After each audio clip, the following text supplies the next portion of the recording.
सभी भाई बहनों को जो खड़ी शिक्षा चलने वाले हैं सबको मुबारकबाद हो। धन धन लोग हैं आप लोग जो खड़ी शिक्षा पर चल रहे हैं। सत्य को पहचाना हुआ है, सत्य आपको आज़ाद किया हुआ है।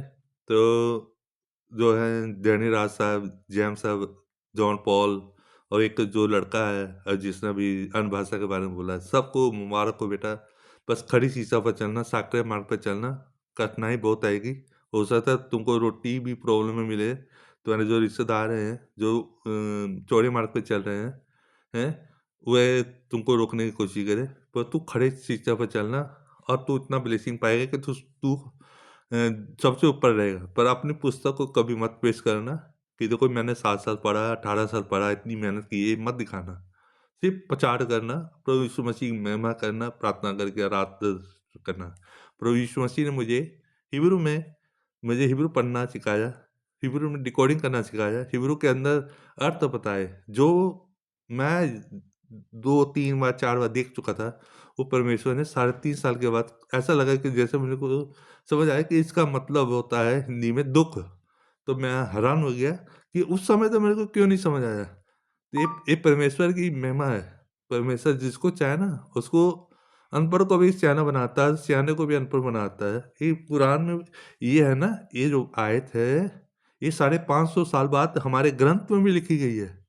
तो जो ग्रंथ पढ़ते हैं वो अपने ग्रंथ को इतनी आदर करते हैं ना, उसको हम लोग छेड़ नहीं सकते। प्यार से समझा सकते हैं कि हमारे ग्रंथ में बाबा यीशु मसीह ने या पौलुस ने लिखा है, और वही चीज़ लिखी भी है हमारे बाबा जी ने भी अपने ग्रंथ में लिखा हुआ है। ठीक है ना? और ये भी अंकुल लूला है, ये जो आप ज़्यादा ही उछल रहा है, कह रहा देखो मेरी पुरानी पुस्तक है, एक घड़ी देखो, इतने घंटे मैं प्रार्थना करता था, इतने घंटे मैं बाइबल पढ़ता था। ये है ना दिखावा है। सावधान हो, मनुक्खों को दिखाने के लिए धर्म का काम मत करो। ये दिखावा कर रहा है, ये दुष्ट की युक्ति पे चल रहा है। ठीक है ना? इसके अंदर है ना मसीह मसीह का बीज नहीं है, जीवन का बीज नहीं है, इसी सत्यानाश का बीज है, ये विनाश का बीज है। जो इसके 3 लाख फॉलोअर हो, 5 लाख फॉलोअर हो, इंस्टाग्राम में इसके जानने वाले, इसके पीछे चलने वाले हो, यूट्यूब पर, फेसबुक पर, जो मीडिया सब चलने वाले हो, हजारों रिपोर्टर इसके पीछे घूमते हुए, पर वहाँ खाली धन है, यही खाली है। अरे इसका पता नहीं परमेश्वर न्याय करेगा, स्वर्ग में रखेंगे या नरक में रखेंगे, उसको परमेश्वर जानता है। ठीक है ना? तो मेरे जो भी है मुबारक हो, डैनी राज साहब जी, जॉन पॉल, जैम हो गए, यकूब भाई हो गए, और भी जो भाई हैं जिसके बारे में नहीं जानता बाइबल में, सबको मुबारक हो जो खरी शिक्षा पर चलते हैं और सत्य पर चलते हैं, वचन पर चलते हैं, जो परमेश्वर की इच्छा पर चलते हैं। सबको मुबारक हो, क्योंकि परमेश्वर ने मुझे डबल ड्यूटी दे दी है। अब जब से परमेश्वर ने मुझे जो आप लोग सिर्फ पढ़ते हैं नासरत कोई अच्छी वस्तु निकलती है, उस परमेश्वर ने मुझे इस वचन के अंदर में है, इस अनपढ़ बंदे को परमेश्वर ने प्रकाश किया है कि इसका मतलब होता है कि मैं दुख उठाऊंगा क्रूस पर। मैं जो आने वाला है नासरत से वो दुख उठाएगा क्रूस पर। तो ये अर्थ होता है, और उसके बाद प्रमाण भी कर दिया परमेश्वर ने।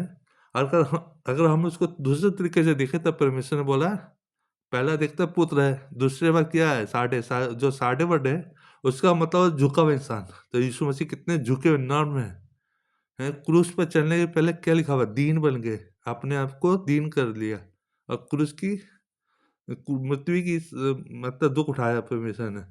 तो ये हो गया। जो लास्ट वर्ड है ना, जो हम देखेंगे अंग्रेजी में लिखा होगा TH या T लिखा होगा, तो उसका मतलब वो देखिएगा नाम हिब्रू के उसमें क्रूस बना हुआ है, क्रूस।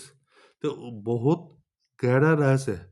अगर उसको स्टोर नंबर में देखेंगे तो एक और रहस्य खुलेगा, और उसको जोड़ेंगे हिब्रू में तो एक और रहस्य मिलेगा। उसके बाद वचन जितना हम उसको माइनस प्लस करेंगे ना, है, तो हमें पवित्र बाइबल में से ओपन बाइबल मिलेगी। एक तो हम पवित्र बाइबल बोलते हैं, जब हम उसको खोलेंगे वर्ड को, हिब्रू वर्ड को, हमें ओपन बाइबल का समझ आएगी, ओपन बाइबल के ज्ञान प्राप्त होगा।